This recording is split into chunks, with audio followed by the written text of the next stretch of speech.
મિત્રો મારા હાથમાં જે નાની એમથી બોટલ દેખાય છે ને આમાં જે વસ્તુ છે ને આની કિંમત છે ને લાખોમાં છે.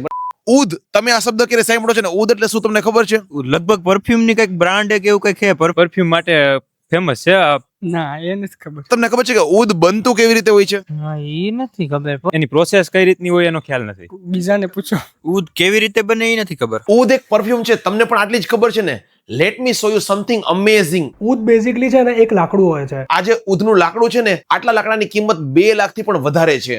10 વર્ષની પ્રોસેસ કર્યા પછી જે લિક્વિડ નીકળે એને ઉદ કહેવાય છે. પરફ્યુમ લેવા છે ને ત્યારે કઈક સ્ટ્રોંગ બતાવો, કઈક એરેબિક બતાવો, કઈક ઉદ બતાવો. લગ્ન પ્રસંગ આવી રહ્યા છે ને તમે પણ કઈક શુભ પ્રસંગમાં હો, 10 લોકોએ અલગ અલગ પરફ્યુમ લગાવ્યા હોય, તમારા પરફ્યુમની સુગંધની ફીલ એકદમ માઇલ્ડ, એક્વેટિક અને એકદમ રીચનેસ ફીલ કરાવે એ ટાઈપની હોય. જુઓ અહીંયાનું ઉદનું કલેક્શન. સૌથી પહેલા અરેબિયન ઉદ, જેમાં છે ને આપણને ઉદની સાથે છે ને સ્વીટનેસ ફીલ મળશે. વુડી ઉદ, ઉદનું છે ને એકદમ રો સ્મેલ. તમે છે ને આમ લાકડું સ્મેલ કરો કે આ સ્મેલ કરો સેમ લાગશે. અંબર અને ઉદનું મિશ્રણ માર્કેટમાં છે ને 70,000 પ્લસ પ્રાઇસ છે, તેમ છતાં મળતું નથી. અહીંયા આપણને માત્ર 1800 માં મળી રહ્યું છે. ટચવુડ, મસ્ક અને ઉદનું કોમ્બિનેશન મળે છે ને આપણને લાસ્ટિંગ ની તો છે ને મની બેક ગેરંટીની સાથે. અને જો ઉદમાં જે મિસ્ટીરિયસ છે, દરેક 15 મિનિટે પોતાની છે ને સ્મેલ ચેન્જ કરી શકે છે. તમે ખાસ એનું પેકિંગ જુઓ, ગિફ્ટિંગ માટે પરફેક્ટ છે આ. અને રાજકોટના લાલા પરમાનન્ટ અને સન્સમાં મળી રહ્યું છે. 100 વર્ષથી પણ વધારે જૂની પરફ્યુમ બ્રાન્ડ છે. અહીંયા તમને 450 પ્લસ ફ્રેગ્રન્સ કલેક્શન અને તમારી ઈચ્છા પ્રમાણે તમને કસ્ટમાઇઝ પરફ્યુમ પણ બનાવી આપે છે. અને અહીંયા જેવું લાસ્ટિંગ તમને બીજે ક્યાંય નહીં મળે. તો ખાસ વિઝિટ કરો. સ્ક્રીન પર તમને એડ્રેસ અને મોબાઈલ નંબર દેખાઈ રહ્યા છે.